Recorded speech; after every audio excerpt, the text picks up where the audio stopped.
What's going on, everybody? It's your boy Shooky from Shook Earth Media, and today we are talking about Resident Evil, specifically Resident Evil 2, 3, the remakes, and Resident Evil 7, which are getting new next-gen updates relatively soon. And I covered this on a previous video, but now we have some new information about specifically the PC version that may be a little bit concerning, or I'm not really sure what to think of it, really. Let me know what you guys think.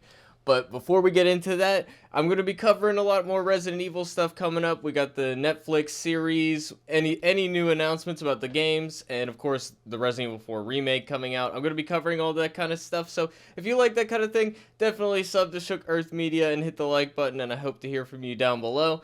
And we talk about other, like, mostly horror related stuff, but also just general movie reviews and TV reviews. But let's just jump into this new update. So update on system requirements for the PC versions of Resident Evil 2 Remake, 3 Remake, and 7. So basically, we don't really know much about the upgrade patch other than it's going to add ray tracing and some other features. They say high frame rate, but I'm assuming that's for consoles. Doesn't necessarily mean much in a PC setting, especially if you're adding graphics to it. In theory, that would reduce the frame rate. But anyways, we're looking at these updated requirements. So we don't know what the upgrade entails entirely, how much is going to be different. But there's now going to only be the new version. It's going to replace the old version. And you will no longer be able to play the old version. So honestly, if the update's good and I don't have any complaints about it and it doesn't change anything fundamentally, it just upgrades things, great, no problem, right? But if it's substantially different to the point where it's going to be up to your artistic preference which game you like better, I think it's kind of a shame to just remove the old version. But again, we don't know how much they ended up changing, so we're just going to move on to the DirectX change, which is a big one. For those you don't know what DirectX is, basically it's called an API. It basically tells your graphics card and your computer how to interface with the game. It's a lot more complicated than that, but there's two different versions of it that are in use right now, which is version 11 and 12. So version 12 is the new one. It has a bunch of new features like ray tracing and DLSS, and I think that requires it, and certain other features as well. So, but most games still provide both versions, because while there are new features in the version 12, it's in general performs slightly worse for whatever reason. And that's been a true for like across the board of many different games at this point. So most people, unless you're specifically turning on ray tracing, recommend just using the version 11. And if you don't know, there's actually a version 12 and 11 of DirectX in the game now. You can actually toggle between which one you want. And I think removing version 11 as an option, again, it's just replacing the old version. It's a bit of a shame for, like, I believe certain graphics cards, if it's old enough, you won't be compatible with version 12.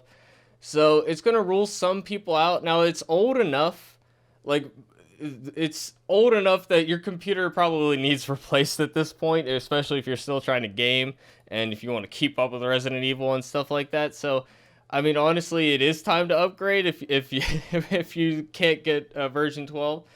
But it also, continuing on with the requirements down here, it says a change in graphics card. Now, for those who don't know, this is just a guideline, a ballpark estimate. It's not actually a hard cutoff by any means. The game is not going to stop you from booting it up.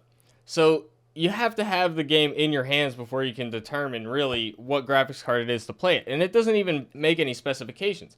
What does this mean? If I make this requirement, I can play the game now. What does that mean? I can reach 30 FPS, 60 FPS?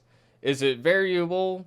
It doesn't tell you what that means about the game itself. So it's really not, it's just for you to gauge your system versus this and what they recommend for it. But there's no like standardization across the industry of what a graphics card requirement means.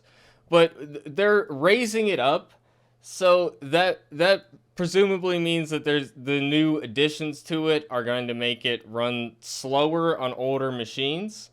And I know I can't even hit the 120 FPS I want to get sometimes in the boss fights for the knife damage. For those who don't know, you need high frame rate to get the most knife damage. Unless they change that in this new version. Which I don't want them to, because I like to exploit that. But anyways, so the graphics card requirement doesn't really mean a lot. One thing I forgot to mention is the change in operating system from 7, 8, and 10 to just 10 for Windows.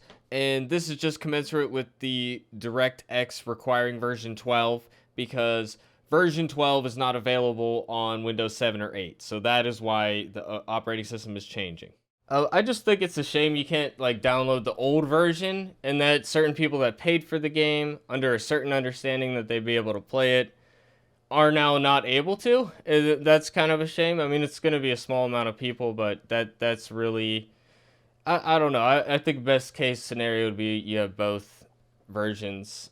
So Metro Exodus did a similar thing where they had a next gen version, but all they did, it was a free add-on. You got it as an update, but it still kept the old version there.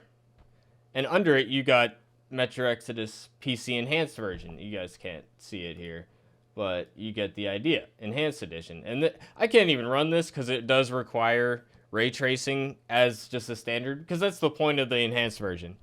I don't know what the logic is behind replacing it. I don't know if they just want there to be only one version. They don't want to support two versions, because this game has continued to get updates, you know, here and there, fixing bugs and stuff like that. So I just think we'll see what happens, but I think that it's a shame that they don't have both versions available. Well, let me know what you guys think in the comment section down below, and I hope to see you guys in the next video. Thanks for watching, everybody. Peace out.